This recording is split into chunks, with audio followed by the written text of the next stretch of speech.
Satguru Maharaj ki Jai. Sacha Darbar ki Jai. Thank you for joining us for today's spiritual discourse. Today I'm going to repeat something that I've probably said thousands of times, that you've probably heard hundreds of times. But that doesn't make it any less important. Once a seed was planted, and the seed thought to itself, other seeds have grown into a tree. When will I grow into a tree?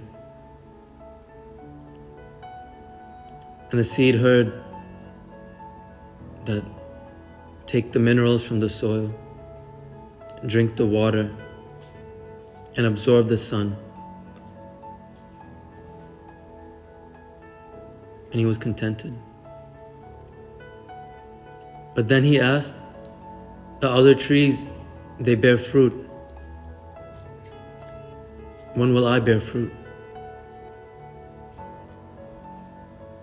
And the answer came, take the minerals from the soil, drink water, and absorb the light rays from the sun. Okay. The winter came, and all the leaves were shed. And that tree thought, what will I do? How will I come out? The answer was the same. Absorb the minerals, drink the water, and let that light shine upon you. In the spiritual path and in life in general,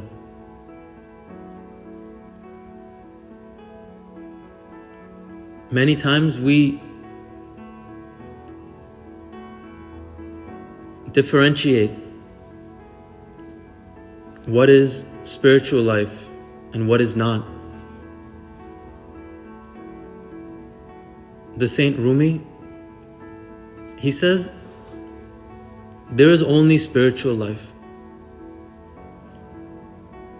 On this earth, we are all placed, we are all sent with one purpose and one goal, that we should gaze upon the face of God, and our small nature should reflect His infinite nature, and that our own nature should become infinite. He said there is no other purpose, but over time, we become entangled in many things, and we begin to call these many things life. But we forget what the main purpose, what the main thing called life is.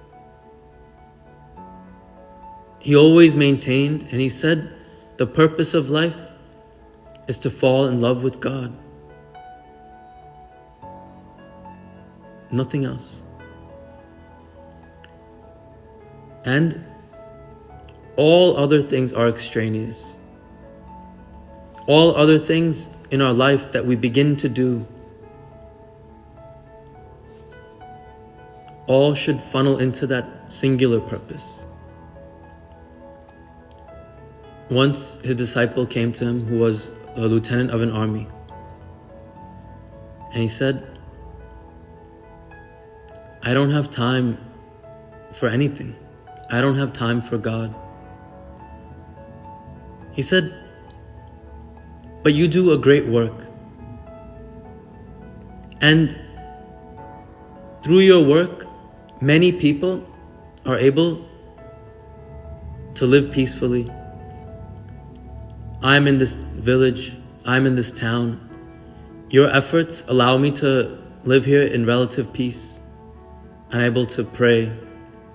I'm able to express my love towards God. And many people come and learn from me. As a lieutenant, your one job, your one goal in life, when it comes to being this lieutenant of an army, is to keep this country safe, or is to keep this town, to keep this village safe. As long as this town is safe, everything else you do is forgiven. Think, sometimes you must kill somebody. Sometimes you must beat somebody. There are many things you do that if an ordinary citizen did, they would be thrown in prison. But you do those same things, all for protecting this town. And the king says that all the incidental activities, everything is forgiven, even though for everyone else it is forbidden. He said it's the same with God. In our lives, we have so many incidental activities. And we worry over so many different things. We think, I'm missing this, I'm missing that. Or if we are thinking about our spiritual life, we say, I have not achieved this, I have not achieved this yet. But he said, there is only one necessity.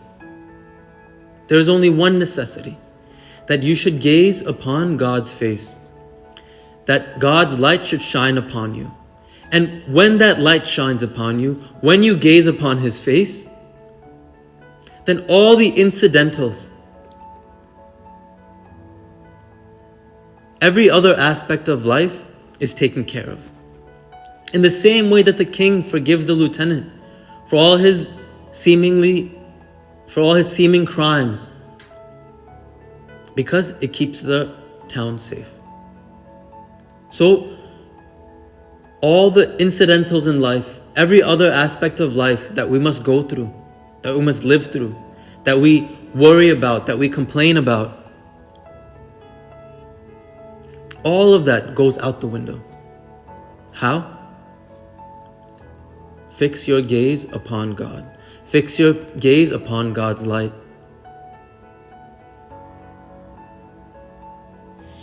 There was a saint who every time his disciples would come and ask him about a problem they were having, he had one answer. They would say, Master, my son is sick, meditate. Master, I don't have any money, meditate. Master, my crops are not growing, meditate. Every single problem that people would come to him with, he would say this one thing. There are many philosophical reasons. One is that every issue that pops up in life is what? Is a reflection of ourselves. Every difficulty that we encounter in life is what? A reflection of ourselves. If a woman stands in front of a mirror, says, oh, my hair is messy, let me comb it. Will she comb the hair in the mirror? Or will she comb her own hair? If we are shaving, do you put the shaving foam on the mirror, or do you put it on your own face? And then when the foam is on your face, do you take the blade and try to shave the mirror or your own face? Even speaking about this is ridiculous, because everybody knows that the mirror is just a reflection. According to the saints, this entire universe, this entire world, our entire life is only a reflection of our inner world. When the inner world is perfect, then the outer world is perfect. When the inner world is clean, is free, then our outer world also reflects. We see more and more the outer world. Everywhere you look, there is chaos in the world. Disease is rampant. Poverty is rampant. Suffering is rampant. And people rush to help. We must eradicate poverty.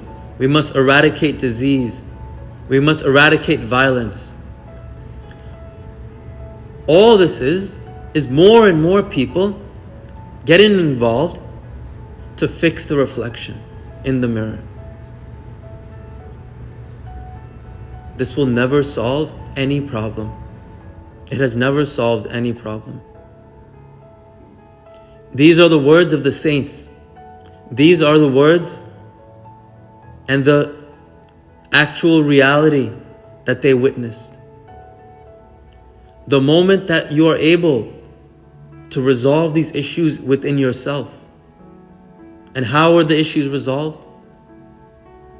Meditate. Meditate. And it is not that sitting there meditating, all the issues of the world will resolve themselves. But through meditation, we take on the qualities of God. The light of God shines upon us. And in darkness, there is no knowledge. In darkness, there is no understanding. In darkness, there is no wisdom. It is the person with wisdom, with understanding, with knowledge, who is able to look at any situation and decipher and pinpoint where is the issue and where is its resolution. On a spiritual level, it is the bonds of karma. It is the bonds of our deeds that create the outer situation. If you plant a seed, the seed will sprout and a tree will grow. If you plant a seed of a bitter fruit, then a bitter fruit will grow. In the light and fire of knowledge, in the light and fire of God, that seed can be burned away. And in no other method can that seed be burned away. Of course, there are other things that you can do. If a tree grows, you can cut it down, but it will grow again. If weeds grow, you can pull them out, but they will grow again. In all cases, when something is growing, it's fine, pull it out, but you must burn it, and then nothing can grow. When you roast a seed, it will no longer sprout.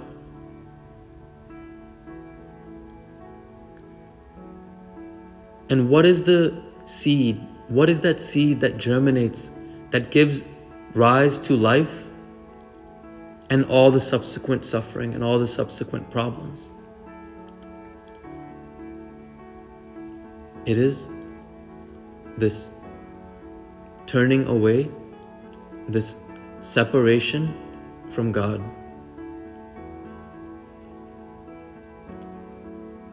In all religions, there is a grand story of the beginning, a grand story of how life began, how the universe came to be. And it can all be boiled down to this one point,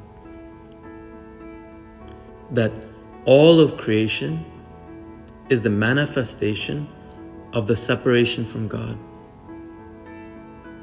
And the reversal of this process,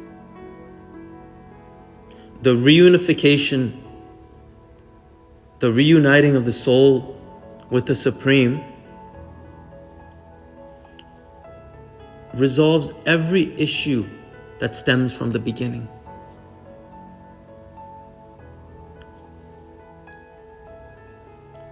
There was a man who fell off a building. He broke his leg. They called the ambulance. The ambulance came, was taken him to the hospital.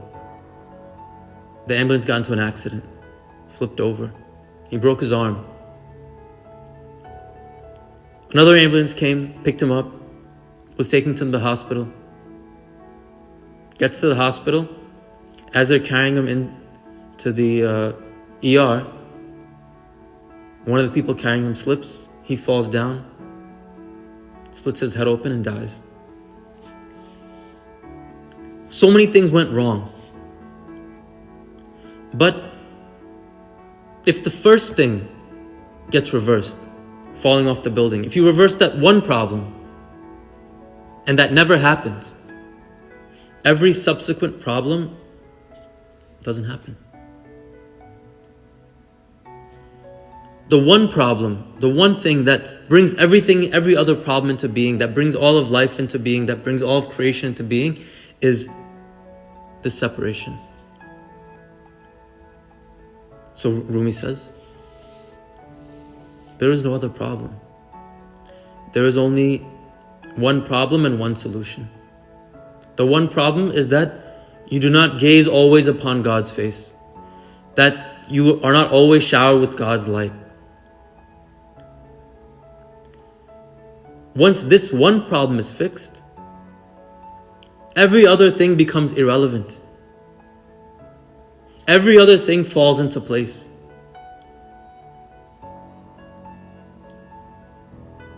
Because in life, there is one goal, one purpose.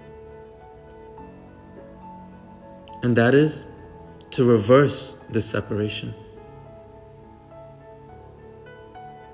And at every moment in our life, the answer remains the same. With every situation in our life, the answer remains the same. The seed is planted. It asks, how will I become a tree? Sun, water, soil. Tree has grown. How will I bear fruit? Sun, water, soil. My leaves have fallen. What will I do? Sun, water, soil. At every stage in life, growth is dependent on the same thing.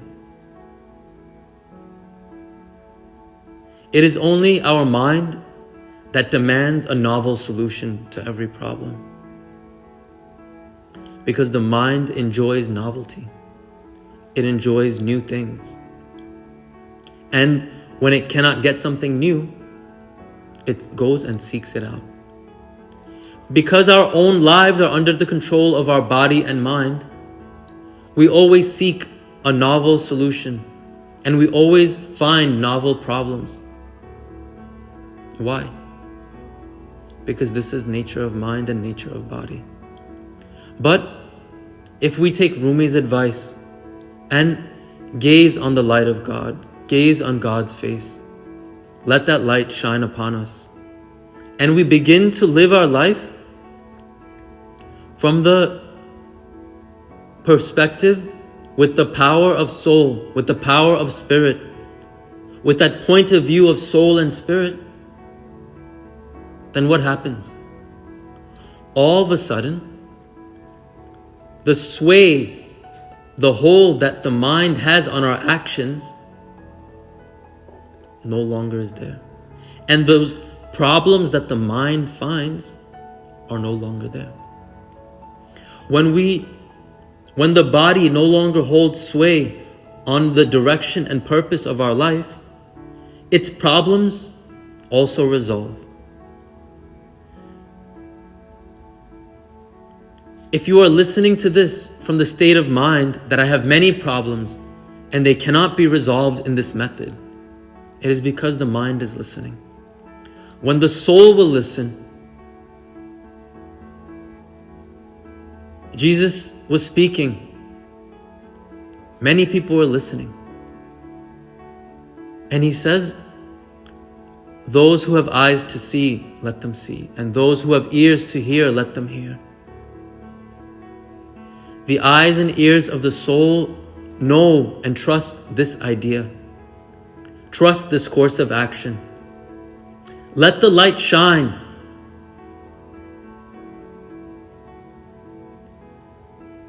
Early morning sometimes, there is a great fog. and you try to drive and you can't see. And you turn on the fog lights, you turn on the wipers. Still you can't see, a little bit you can see.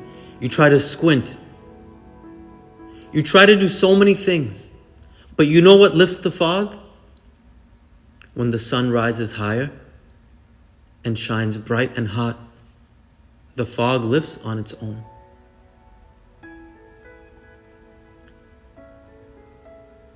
In that fog, on our own, we try to do many things. But we cannot lift that fog. Only the light of the sun can lift that fog. In that fog, nothing is clear. And we cannot do anything to make it clear.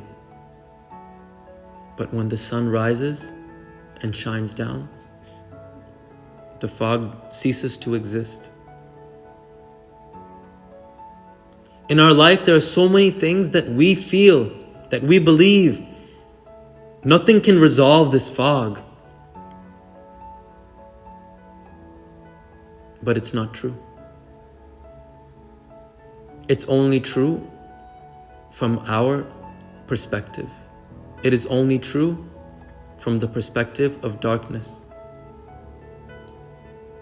When we raise our perspective, when we raise our awareness, when we raise our consciousness,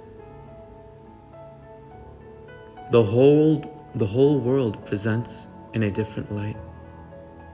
Our entire life presents in a different light. So,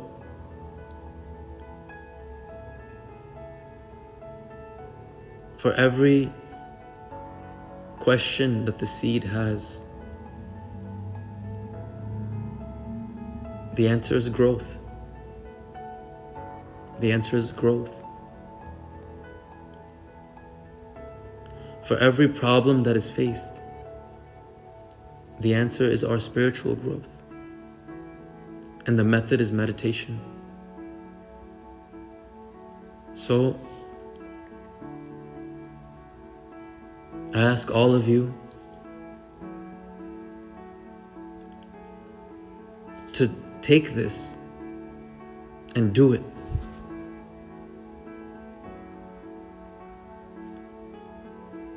The sun is always shining.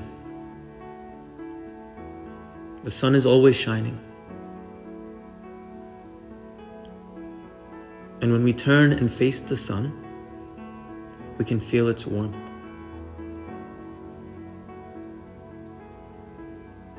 And once and for all,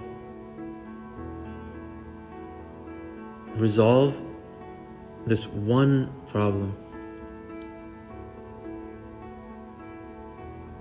This separation problem. Because everything else is inconsequential. Satguru Maharaj ki jai, Sacha Darbar ki jai.